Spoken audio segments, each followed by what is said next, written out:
Hello, my YouTube friends. I am back. Today, I'm just going to do a simple work in progress. I've had a delay because I got sick last July with a bout of my chronic Lyme disease, and it left me with vertigo.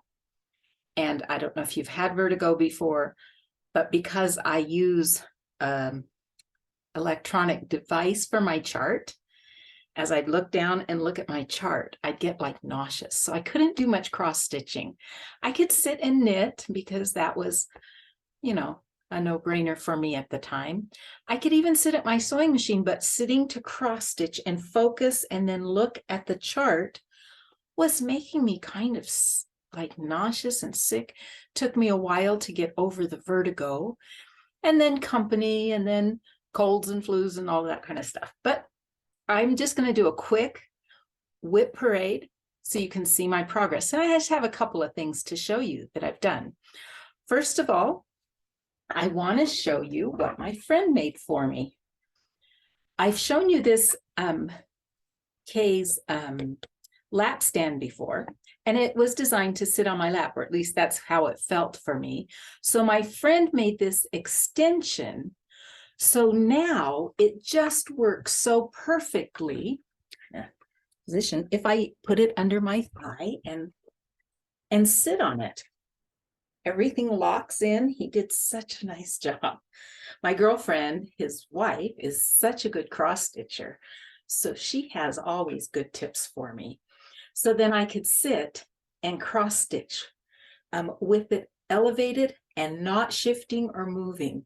It's easier on the sofa than it is in this chair that moves, but you get the idea. So it is an extension, and I should have measured it before I started, but I didn't. And I would say it's a 10-inch extension, and it replaces the shorter one that this came with. And I could have stained it and made it all pretty, but I didn't. But in the meantime, I'm going to show you how far I've gotten on this project. This is my gifts from the sea.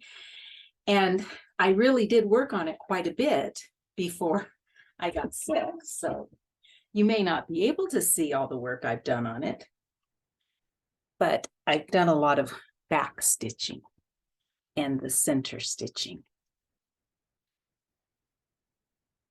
And so all those shells, where am I backwards, just stand out so nice with the back stitching. And then now you can see the beach scene much better. I've done quite a bit on it, I think, since I've shown it to you. And I decided not to take it out of the frame, but you can get the idea. It's Gifts from the Sea from Counted Cross Stitch magazine back in 1992. And I'll link that down below. I don't know if you can still get it, but it works so good to do it that way. And that, just as a reminder, is in my project bag. As I'm working out what I'm going to do for 2023, I think I'm going to make more project bags. The other project that I wanted to show you is right here. It's my spring one, and I probably haven't done a lot on this since I showed it to you last, but it's in my clip stitch frame that I got on Amazon that I can link to. Get some of these things I've stuck on here off. But spring, and I just really like this. This is the one that I wrote. I did write down what it is. Project Spring by Filigram. I started April 14th, 2022 on 14 count Aida. The color's Mediterranean, and I bought it in Las Vegas at Stitcher's Paradise, both the pattern and the Aida. But it's kind of fun. There's not a whole lot to go. I think it just ends right about here. So that's my goal for 2023, is to get this one finished. I have 4 on my list for 2023. A lot of people were making wonderful charts of what they were going to finish this year. So I decided to write down what I was going to do. The other thing is, I am honestly on August on my mini bouquet by Jeanette Douglas. Now, these were free throughout the year last year. You had to get it every month. And after December 31st, I believe there's a charge for them, but she started a new monthly free project. I haven't looked at that yet. I just haven't gotten back into a lot yet, but I'm working on it. So I am on August, and you can see that I finished July. I'll get my needle over here instead. And my grandkids came to visit, and they fell in love with these smart and cool magnetic silicone tags. Now let me bring this up a little bit. I believe you can still see it.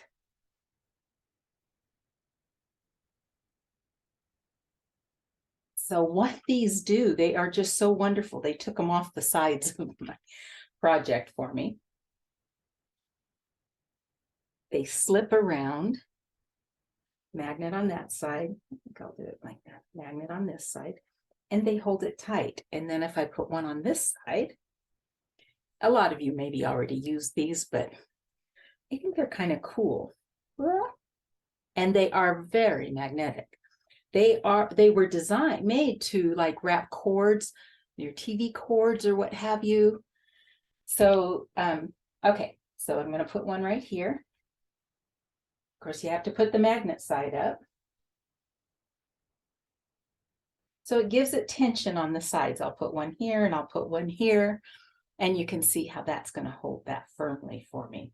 When this is done, because I'm January, February, March, April, May, June, July, August, September, October, November, December, I will take it completely out and show it to you. I'm very excited that I'm starting to get my bearings back where I don't have that vertigo and I don't get that nauseous feeling. So, because I really do love to cross stitch. So those are 3 projects, and I'm hoping to do 4 this year. Now, my other project that I want to start is in my folder. I got this nice folder on Amazon, and you can see it's got a magnet to hold your place on your chart. But this is the one I plan to do. Keep Life Simple, from Stitches Through the Years. I got it on Etsy and printed it out. And I printed it out, but I also downloaded it. So it is in my Markup RXP app on my Apple iPad.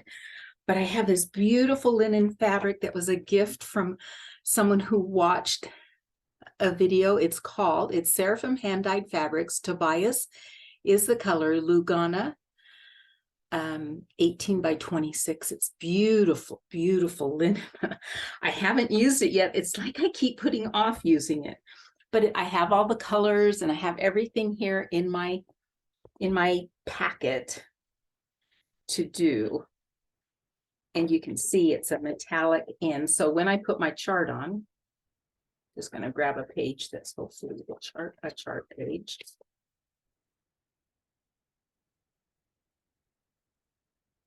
Just so you can see how nicely this works when you're working with a paper chart. You just magnetize it down. And then you move it down as you work on it, and you can highlight it. It's a really nice folder. I really like it. My other one that I have was a gift, and I use it for my quilting patterns. That it's a stand, and it holds my magnetic board, and that works out so very nice. But that is my simple WIP parade. I did have a new start just before I got sick, and I started it on my PVC kind of scroll frame that my son and son-in-law helped me put together. And what this project is this one, because I really wanted to see this on my wall. It's called Bucks County Farm Stand 16 by 12. It's a Jaclyn kit that I got on Amazon. I really like it. I hope to make it. And that's how far I got before I got sick. So that is my simple WIP parade. What I have on my agenda for this year is to make more project bags. And I plan to do a YouTube video with specifics on making a nice project bag with a quilted back and a vinyl front and a tab down the side. This one I learned on, I'll say, and I think I should have made this quilted also because it seems more flimsy. And I think my next ones I'll put a handle at the top because sometimes I just want to pick it up and take it. But I love having a project bag. Well, that's all I have for today. I am planning to do a video on my anniversary present that you can see behind me. We'll be married 50 years in a couple of weeks. And my husband bought me a secondhand, but something I've wanted for a long time, long arm sit down quilting machine called a Sweet 16. I've made placemats you can see on my design wall that I'm going to practice quilting on it when I can. So that is my plans for this year. YouTube project bag tutorial and YouTube learning to quilt on my long arm sit down quilting machine. Okay, I hope to have more cross stitch done next time we meet. Bye.